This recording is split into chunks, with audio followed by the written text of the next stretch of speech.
Assalamualaikum warahmatullahi wabarakatuh. Alhamdulillahirabbil alamin. Allahumma sholli ala sayyidina Muhammadin wa ala sayyidina Muhammadin. Teman, sahabat, pecinta matematika, kita akan lanjutkan pembelajaran kita, yaitu sudut antara dua bidang. Jika kemarin atau sebelumnya kita bahas tentang sudut antara garis dan bidang, sekarang sudut antara dua bidang. Tapi Kang Unan ingatkan kembali, ada sebuah rumus cepat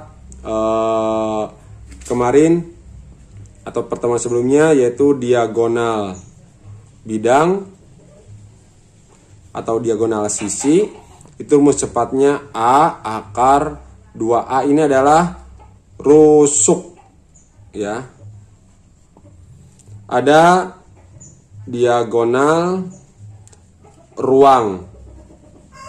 Diagonal ruang itu A akar 3. Sudah, kalian tidak usah mencari dengan Pitagoras, cukup gunakan A akar 2 untuk diagonal bidang, A akar 3 untuk diagonal ruang. Ini ingatkan kembali, sahabat dan teman-teman pecinta matematika, kita akan bahas tentang sudut antara dua bidang.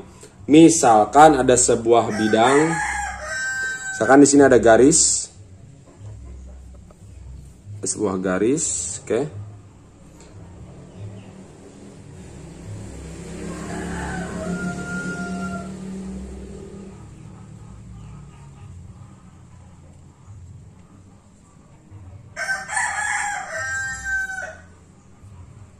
Oke, ini ya.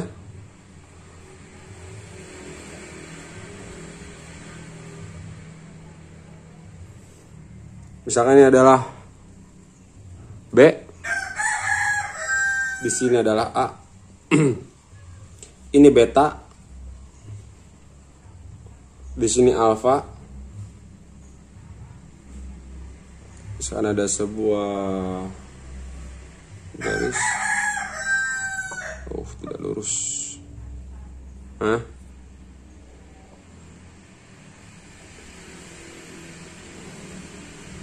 Misalkan garis L, dan ini tembus sini,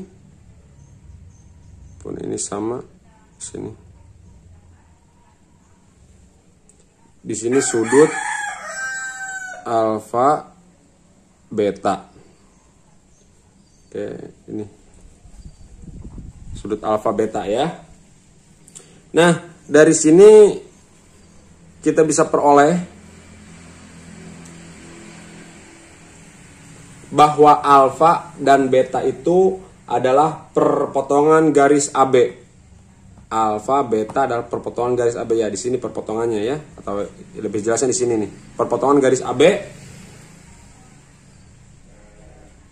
Sudut itu dibentuk daripada dua garis yang ini nih. Dua garis, garis L dan garis G di sini.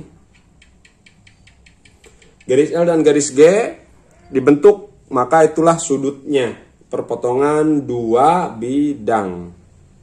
Ya, ada sebuah bidang, ini bidang, ini bidang. Perpotongan ya. Perpotongan itu di sini. Ada lekuk siku-siku seperti ya ini. Perpotongan. Oke. Tuh. Tahu dua buah buku diginikan. Nah, ini ya. Terlihat ya? Mana? Nah, terlihat tuh. Ini bidang ini maksudnya. Oke, supaya lebih paham kita berikan contoh. Ada sebuah kubus A, B, C, D. Ya, di sini bawah lah. A, B, C, D, E, F, G, H. Loh, kenapa selalu kubus? Contohnya, tidak yang lain. Karena kubus itu semuanya panjang rusuknya sama, jadi memudahkan untuk memahami untuk tahap awal.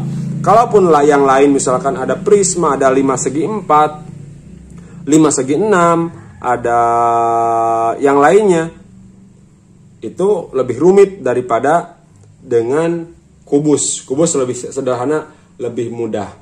Di sini kita ketahui A, B, C, D, F, G, H rusuknya dengan rusuk 4 cm. Yang ditanyakan, tentukanlah sudut antara bidang. Oke, sudut antara bidang BDHF dan bidang ADHE. Oke, itu pertanyaannya. Bidang BDHF, ADHE. Pertanyaannya, sudut yang dibentuk. Maka kita buat dulu sebuah kubus A, B, C, D, E, F, G, H. Oke, kita buat sebuah kubus.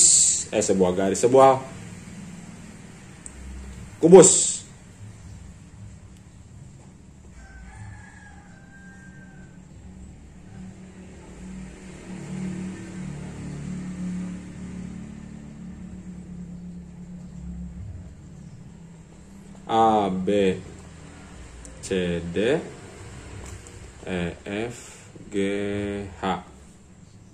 Oke, katanya rusuknya 4 cm. A, B, B, C, C, D, D, A, dan seterusnya itu adalah 4 cm.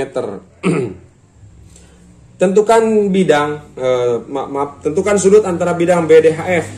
BDHF. Nah, bidang ini BDHF.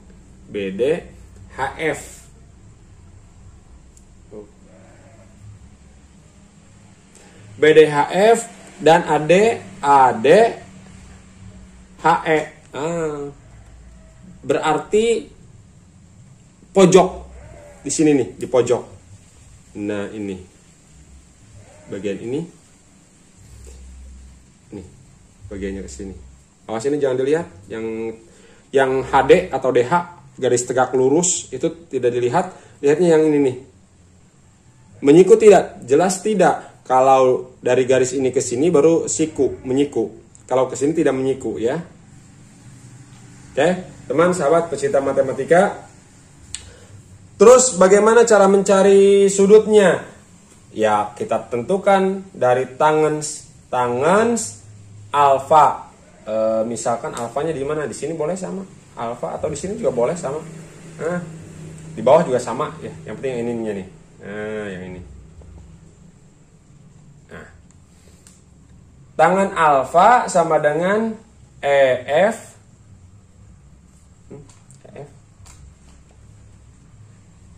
dibagi EH. Kok bisa EF? Iya kan, depan. Ini sudutnya depan daripada sudut EH, EF. Sampingnya adalah EH. Maka EH itu tadi katakan 4. EF berapa? E ke F. Sama. 4. Karena rusuk. Berarti hasilnya 1. Oke. Itu untuk tangan alfa. Alfanya berapa? Alfanya itu arkus tangan daripada 1. Arkus tangan daripada 1 adalah 45 derajat. Ingat teman, sahabat, pecinta matematika, ingat kembali tentang tabel sudut istimewa.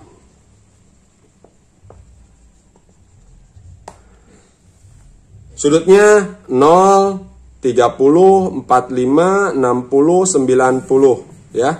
Itu untuk sudut istimewa. Untuk tangan 00 di sini 30 sepertiga akar 3, 1 akar 3 dan tak terdefinisi atau tak hingga ya. Tuh. Maka sudut antara bidang BDHF dan ADHE adalah 45 derajat.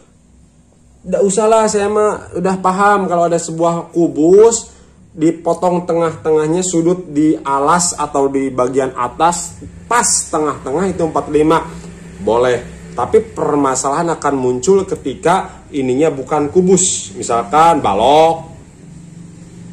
Nah, ini balok, misalkan di sini 6, di sini 4, di sini 3 misalkan. Ini akan timbul masalah. Makanya dicari dengan ini. Ini sebagai dasar, sebagai basic untuk mencari sudut bidang pada bangun yang lain, bangun ruang yang lain. Oke, itu saja teman-teman sahabat pecinta matematika. Semoga paham, insya Allah. Terus latihan dan terus jangan bosan-bosan untuk mempelajari matematika, karena matematika tanpa kita berlatih maka akan tumpul pengetahuan dan pengetahuan yang kita punyai tentang matematika. Terekamlah matematika layaknya singa menerkam mangsa. Insya Allah kita ketemu lagi di pertemuan berikutnya. Jangan lupa subscribe, like, comment, and share ke teman-teman atau sosial media yang lain. Wassalamualaikum warahmatullahi wabarakatuh.